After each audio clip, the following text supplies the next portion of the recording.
आइए हम सुने विज्ञान की अनकही कहानियाँ। आइए हम सुने विज्ञान की अनसुनी कहानियाँ। एक नई दुनिया की आवाज आपकी आवाज, विज्ञान की आवाज, की आवाज। Celebrating Azadi Ka Amrit Mahotsav, we bring you a podcast series on STEM popularization, science, technology, engineering, mathematics and medicine, supported and catalyzed by the National Council for Science and Technology Communication, Government of India. This program is produced by Media for Community Foundation. Creative content and technical support is given by Salam Namaste Community Radio, Noida. एक नई दुनिया की आवाज आपकी आवाज।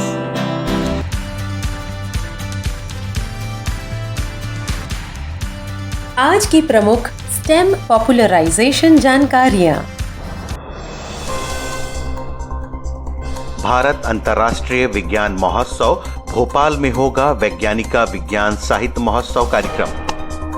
वैज्ञानिका नाम से एक विज्ञान साहित्य महोत्सव 22 और 23 जनवरी 2023 की अवधि में भारतीय अंतर्राष्ट्रीय विज्ञान महोत्सव भोपाल में आयोजित किया जा रहा है।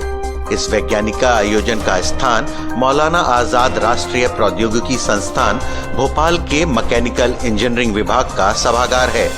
8वें IISF के एक हिस्से के रूप में इस विज्ञान साहित्य महोत्सव का आयोजन किया जा रहा है।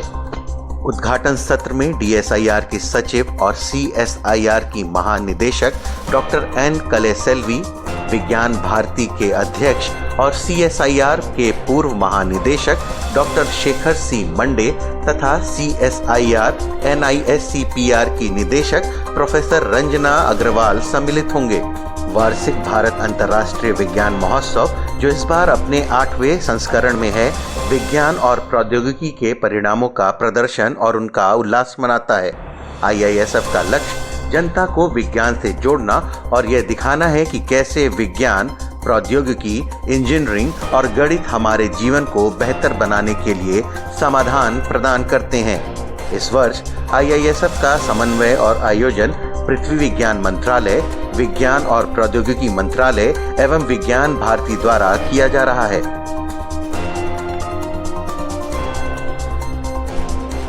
मंगल ग्रह के पास मिला एकाकी तरंगों का पहला साक्ष्य। मंगल ग्रह के पास एकाकी तरंगों का पहला साक्ष्य मिला है जो इस ग्रह में आयन हानि के पीछे के रहस्य को उजागर कर सकता है। वैज्ञानिकों ने मंगल ग्रह के चुंबकीय क्षेत्र में एकाकी तरंगों या विशिष्ट विद्युत क्षेत्र के उतार चढ़ाव की उपस्थिति के पहले साक्ष्य की सूचना दी है। इन तरंगों का अध्ययन महत्वपूर्ण है क्योंकि ऐसे तरंग कण परस्पर क्रियाओं के माध्यम से सीधे कण ऊर्जा, प्लाज्मा हानि, परिवहन आदि को नियंत्रित करते हैं। केंद्रीय विज्ञान एवं प्रौद्योगिकी मंत्रालय के मुताबिक हमारी पृथ्वी एक विशाल चुंबक है और इसका चुंबकीय क्षेत्र हमें उन उच्च गति वाले अवेशित कणों से बचाता है जो सौर पवन के रूप में सूर्य से लगातार उत्सर्जित होते रहते हैं। केंद्रीय विज्ञान एवं प्रौद्योगिकी मंत्रालय के मुताबिक हमारी पृथ्वी एक विशाल चुंबक है और इसका चुंबकीय क्षेत्र हमें उन उच्च गति वाले अवेशित कणों से बचाता है जो सौर पवन के रूप में सूर्य से लगातार उत्सर्जित होते रहते हैं। STEM amplifier. आज के हमारे खास मेहमान हैं डॉक्टर गिरीश साहनी।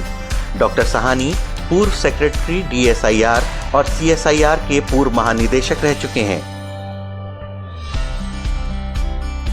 तो डॉक्टर गिरीश, हमें ये बताइए, आपका लंबा अनुभव रहा है CSR को हेड करने के लिए, तो CSIR क्या है और ये कैसे काम करता है? CSIR एक बड़ी प्रभावशाली ऑर्गेनाइजेशन है, जो हम जिस वर्ष में हमको आजादी मिली थी देश को, उससे पहले से शुरू की गई थी। और जो जो देश ने तरक्की की है उसके हर फेज में CSR ने योगदान दिया है। CSR का जो मैंडेट है, इसकी करीब 35 लेबोरेटरीज हैं, पहले जगह थी, और ये सारे देश में विस्तृत हैं और लगभग सारे डिसिप्लिन पे को कवर करती है, metallurgy, aeronautics, biotechnology, biology, chemistry वगैरह वगैरह वगैरह। तो इस ऑर्गेनाइजेशन की खासियत ये है कि जो हमारे यहाँ देश में अलग अलग चुनौतियां आई हैं अलग अलग दशकों में, इसमें ऑर्गेनाइजेशन ने अपना योगदान बड़े प्रभावशाली तरीके से दिया है। मिसाल के तौर पर जिस समय इंपोर्ट सब्स्टिट्यूशन एक बहुत बड़ा चैलेंज था, फॉरेन एक्सचेंज नहीं थी देश में, तो CSR ने ऐसी टेक्नोलॉजी डेवलप की जिसके कारण हम लोग अपने खुद हमारी इंडस्ट्री देश में चीजें बना सकी। फार्मास्यूटिकल इंडस्ट्री एक बहुत ज्वलंत उदाहरण है, जिसमें हमारे वैज्ञानिकों ने, खासकर केमिस्ट्री और इंजीनियरिंग के वैज्ञानिकों ने दवाइयां बनाने के प्रोसेस है जिससे दवाइयां बहुत सस्ती बनाई जा सकी। ऐसे बहुत उदाहरण हैं। लेदर इंडस्ट्री में बहुत बड़ा योगदान है। टेक्नोलॉजी ऐसी बनी जिसके कारण पोल्यूशन कम होती है, और बायोटेक्नोलॉजी में टेक्नोलॉजीज ऐसी बनी जिससे फार्मास्यूटिकल, बायोफार्मास्यूटिकल प्रोसेसेस बने। अनगिनत उदाहरण है।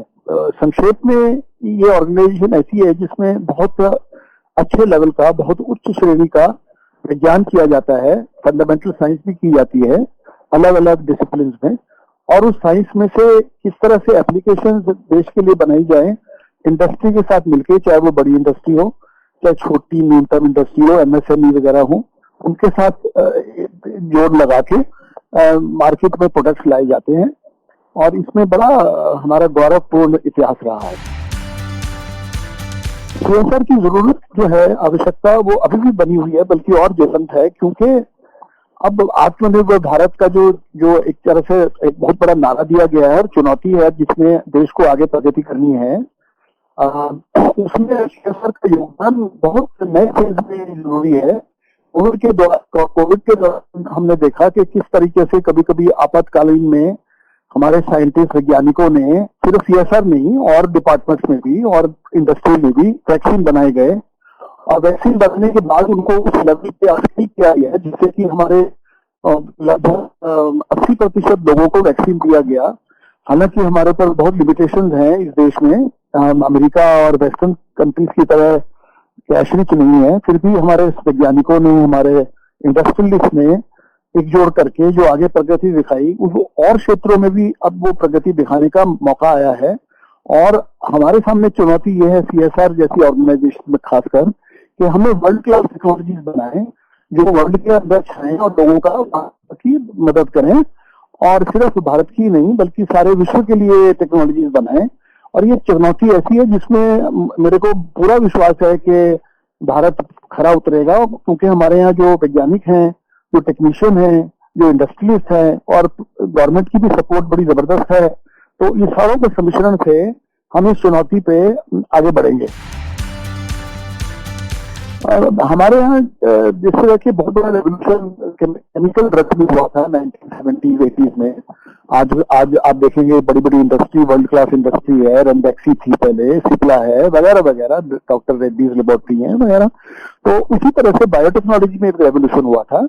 उसके अंदर हमारी चैलेंज ये था कि हम ऐसी दवाइयां जो बायोफार्मास्यूटिकल्स होते हैं, जो बड़े बहुत इफेक्टिव होते हैं, जैसे एंटीबॉडी हुई, कार्डियोवास्कुलर ड्रग्स हैं वगैरह वगैरह, उनको देश में ही बनाएं और सस्ते में बना पाएं, जिससे कि जिन लोगों के पास बहुत पैसा नहीं है, जो कि हमारे ज्यादातर पॉपुलेशन पे लागू होती है बात, उन लोगों के लिए अफोर्डेबिलिटी हो जाए।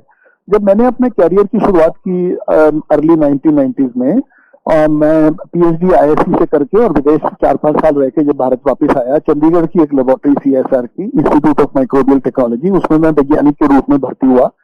तब मुझे लगा, क्योंकि वहाँ की लीडरशिप ने भी हमको ये बोला कि ऐसी दवाइयां बनाई जाए, ऐसी चीजें बनाई जाए जो इंडस्ट्री के लिए यूजफुल हो। और हमने ये डिसाइड किया कि इंडिया के अंदर हार्ट अटैक की दवाई नहीं बनती है। जब किसी को हार्ट अटैक होता है तो उस समय हार्ट अटैक होता है या अधरंग होता है, स्ट्रोक होता है, वो इसलिए हो जाता है क्योंकि खून का थक्का अंदर हमारी धमनियों में जम जाते हैं और उस वजह से ब्लड नहीं मिलता हार्ट को, तो हार्ट पे अटैक हो जाता है, हार्ट बंद होने की उसमें चला जाता है। तो उसके समय क्लॉट बस्टर्स दिए जाते हैं। जैसे एक उदाहरण मैं आपको देता हूँ, हालांकि पूरी तरह से नहीं लगता पर इसमें पता लगेगा आपको कि इससे अगर पानी की नाली बंद हो जाए तो उसको साफ किया जाता है जिससे पानी फ्लो हो जाए। इसी तरह से खून का जो खून का प्रवाहन जो होता है हमारे बॉडी में जो घूमता है, हजारों किलोमीटर घूमता है, उसमें जरा भी रुकावट हो जाए तो बहुत बड़ा उसका डैमेज होता है सिस्टम को, तो उस समय क्लॉट बस्टर दिए जाते हैं। तो एक क्लॉट बस्टर था जो कि विदेश में बन रहा था और एक और भी बन रहा था जो बड़ा महंगा था, तो हमने वो टेक्नोलॉजी इंडिया में स्टैंडर्डाइज की, रिसर्च की हमारे ग्रुप में, इनटेक में करीब 25-30 लोगों ने 5-6 साल बड़ा मेहनत की और उसने वो टेक्नोलॉजी डेवलप की जो कि हमने एक इंडस्ट्री को दी, कैडिला को, और इंडिया में पहली बार क्लॉट बस्टर बनने लगे और सस्ते दाम पे बनने लगे। उसके बाद उसके अलग अलग वर्जन हमने बनाए, एडवांस वर्जन, जो हमने रिकम्बिनेंट वर्जन बनाया वो भी और भी सस्ता हो गया और गरीबों को जो दवाई हजारों रुपए की मिलती थी अब कुछ सैकड़ों रुपए में मिलने शुरू हो गई। इसके बाद हमने और भी फंडामेंटल रिसर्च की और पेटेंट फाइल किए नए ड्रग्स के लिए और इंटरनेशनल कंपनीज को लाइसेंस किए। तो ये जो एक तरह से एक्सपीरियंस था उसमें हमें अच्छी साइंस करने का भी मौका लगा। पीएचडी भी करी बच्चों ने जो हमारे साथ थे ग्रुप में, और फंडामेंटल साइंस भी की, क्योंकि जब तक फंडामेंटल साइंस नहीं करते आप क्योंकि कोई चीज कैसे होती है, कैसे काम करती है, उसका मैकेनिज्म क्या होता है, तो उसमें इंप्रूवमेंट भी लाना मुश्किल होता है। तो उसकी वजह से जो फंडामेंटल साइंस हमने की उसकी वजह से हमने एडवांस वर्जन भी बनाए जो आज की डेट में डेवलप हो रहे हैं, क्लिनिकल ट्रायल हो रही है और आशा की जाती है कि वर्ल्ड क्लास प्रोडक्ट्स भी बन के आएंगे। किसी को कभी हार्ट अटैक होता है तो अक्सर इस वजह से होता है कि हार्ट की जो मसल होती है उसमें जो ब्लड सप्लाई हो रही थी हो रही होती है उसमें क्लॉट आ जाता है, ठीक है, और कुछ क्लॉट को डिसॉल्व करने के लिए इंजेक्शन दिया जाता है। वो इंजेक्शन मिनटों में जाके, कुछ घंटों में जाके, इससे पहले कि हॉस्पिटल में जाए कोई या उसका कोई ऑपरेशन हो, बाईपास हो, उस समय ये ड्रग देके उसकी जान बचाई, पेशेंट की जान बच जाती है। करीब 30-40% लोग जिनको हार्ट अटैक होता है उनको दवाई दी जाती है तो उनकी जान बच जाती है, जो कि बहुत बड़ी बात है। उसके बाद एक बार जान बच गई, राहत मिल गई और मृत्यु से छुटकारा हो गया तो उसके बाद फिर डिटेल सर्जरी वगैरह या स्टेंट वगैरह लिख सकते हैं। तो ये चीज मेरे को शुरू में ये प्रेरणा मिली थी कि ये चीजें जो है ये जो हमारे निम्न आय के लोग हैं, गरीब लोग हैं, उनको नहीं मिलती है और हार्ट अटैक गरीबों को भी होता है। दुनिया में ऐसी ड्रग भी अवेलेबल है जो एक इंजेक्शन 50,000 रुपए का आता है। अब 50,000 रुपए का इंजेक्शन कितने लोग लगा सकते हैं? बहुत कम लोग लगा सकते हैं। और खासकर हम 20-30 साल पुरानी बात कर रहे थे, जब 20 साल पहले जब ये ड्रग हमने बनानी शुरू की तो हमने उसकी टेक्नोलॉजी ऐसी बनाई, सिंपल बना दी और अच्छी इफेक्टिव भी बना दी, जिससे कि आप उसको 200-300 रुपए में भी वो ड्रग बना सकते हो जो हजारों रुपए में उस तरह की ड्रग बिकती है बाजार में। तो ये तो एक ब्रेक थ्रू था प्रोसेस टेक्नोलॉजी का, कि अगर आप प्रोसेस स्मार्ट बनाते हैं और बिना किसी कंप्रोमाइज के उसकी क्वालिटी ड्रग की ठीक रहती है तो एक बहुत बड़ी उपलब्धि होती है। अगर कोई आदमी मान लीजिए एक चीज बना रहा है, कोई यंत्र बना रहा है या कोई दवाई बना रहा है या कोई खाने पीने की चीज बना रहा है जो हजारों रुपए की है, सिर्फ अमीर आदमी खा सकते हैं, तो वही चीज अगर गरीब आदमी भी खाता है 10-20 रुपए में या सस्ते में जो उसकी जेब प्रॉफिट करती है तो बड़ी बात हो जाती है ना। पर एक तो ये लेवल है जिसमें प्रोसेस को इम्प्रूव किया जाता है। दूसरी चीज ये है कि उसको इस तरह से सुधारा जाए साइंस की, विज्ञान के थ्रू, रिसर्च के द्वारा, कि वो चीज वर्ल्ड क्लास हो जाए। उसमें एक चैलेंज था कि ड्रग जो होती है वो बड़ी स्पेसिफिक होनी चाहिए, यानी कि ऐसा नहीं होना चाहिए कि सारी बॉडी में साइड इफेक्ट वगैरह हो जाए। क्लॉट बस्टर्स में साइड इफेक्ट होते हैं कि ब्लीडिंग हो जाती है अंदर अक्सर बहुत बड़ी, तो उसलिए हॉस्पिटल में बहुत केयर करनी पड़ती है। तो अगर आप ड्रग ऐसी बनाते हैं जो स्पेसिफिक होगी, जैसे स्टेप्टोकाइनेज जो हमने ड्रग बनाई थी पहले, वो स्पेसिफिक इतनी नहीं थी पर तो इफेक्टिव थी, तो नोन था उसके बारे में, तो हमने उसके एडवांस वर्जन बनाए क्लॉट स्पेसिफिक स्टेप्टोकाइनेज जो क्लॉट पे ही जाके एक्शन करता है। उसके सारे 15-20 कंट्रीज में पेटेंट लिए और उसको लाइसेंस किया। तो ये छोटा सा उदाहरण है जिसमें हमारे वैज्ञानिक, मेरे अपना पर्सनल एक्सपीरियंस है, जहां पर अगर आप साइंस में डूब जाएं, साइंस में सही तरह के प्रश्न पूछें और आपके साथ अच्छा ग्रुप हो जो मिलके, कोई भी काम करने के लिए टीम चाहिए, तो टीम अच्छी हो, उसमें प्रेरणा हो, उसमें डिसिप्लिन हो, वो सब, और उसके बाद सपोर्ट हो। हमारे देश में डिपार्टमेंट ऑफ बायोटेक्नोलॉजी, CSR वगैरह बड़ी सपोर्ट दिया है उन्होंने ऐसे कामों के लिए, इसके फलस्वरूप भारत की विज्ञान बहुत प्रगति कर रहा है। और अगर इंडस्ट्री से उसका हाथ मिल जाए अच्छी तरह से, इंडस्ट्री का विश्वास हमारे में और हमारा विश्वास हमारी इंडस्ट्री में पूर्णतः खरा निकले, तो कोई कमी नहीं रहेगी। हम वर्ल्ड क्लास प्रोडक्ट्स बायोटेक्नोलॉजी में, मेटलर्जी में, इंजीनियरिंग में, सब चीजों में बना पाएंगे और बना रहे हैं। अभी चुनौतियां बहुत हैं, रास्ता लंबा है, पर ज्ञान के साथ और कॉन्फिडेंस के साथ आगे बढ़ना बहुत जरूरी है। साइंस एक हवा नहीं है, साइंस एक बहुत रोचक डिसिप्लिन है, जिसमें आपको किसी भी काम में दुनिया में करने में मेहनत तो करनी पड़ती है, बड़े साल बिताने पड़ते हैं, नंबर आपको एग्जाम पास करने पड़ते हैं, पर मजे के लिए साइंस करें। देखें कि लोगों ने डिस्कवरीज कैसे की थी, ये जानने की कोशिश करें। अपने अध्यापकों से, टीचर से ये पूछें कि मैडम हमें ये भी बताएं कि बड़ी बड़ी डिस्कवरीज न्यूटन ने की और पास्टर ने की और बड़े बड़े वैज्ञानिक जो थे, जो हम किताबों में सुनते हैं, उनकी डिस्कवरीज हुई कैसी। तो जब उसमें प्रश्न उठता है बच्चे में, ये इस तरह का कौतूहल उठता है, क्यूरियोसिटी उठती है, तो फिर रास्ता अपने आप खुलने लग जाता है। देश में आज की डेट में बहुत ज्यादा अपॉर्चुनिटीज हैं जिसमें बच्चे आगे बढ़ सकते हैं और बढ़ेंगे। यूनिवर्सिटीज हैं, स्कूल्स हैं, तो इसलिए हमारे यहाँ पर एक बहुत बड़ी शक्ति है, वो ये है कि हमारी जो समाज है वो सपोर्ट करता है गरीबों को भी, और बच्चे जो कम उसके इकोनॉमिक से आते हैं उनके लिए स्कूल है। और बच्चों को अपने में विश्वास पैदा करना चाहिए, अध्यापकों की बात सुननी चाहिए, और अध्यापकों को भी बच्चों के अंदर क्यूरियोसिटी डेवलप करनी चाहिए कि चीजें कैसे होती हैं।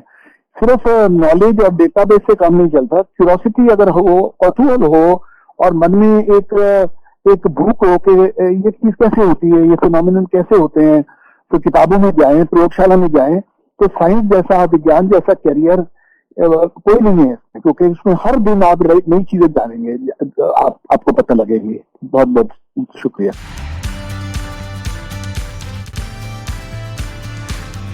स्टेम, बात पते की। अब जाते जाते हम बताते हैं आपको बात पते की। क्या आप जानते हैं कि सूर्य का आकार धरती के आकार से लगभग 13 गुना बड़ा है। ये था आज का विज्ञान की आवाज। आपको यह पॉडकास्ट कैसा लगा हमें बताएं mediaforcommunity@gmail.com पर। आइए हम सुने विज्ञान की अनकही कहानियां। आइए हम सुने विज्ञान की अनसुनी कहानियां। एक नई दुनिया की आवाज आपकी आवाज, विज्ञान की आवाज, की आवाज। Celebrating Azadi Ka Amrit Mahotsav, we bring you a podcast series on STEM popularization. Science, technology, engineering, mathematics and medicine. Supported and catalyzed by the National Council for Science and Technology Communication, Government of India. This program is produced by Media for Community Foundation. Creative content and technical support is given by Salam Namaste, Community Radio, Noida. एक नई दुनिया की आवाज आपकी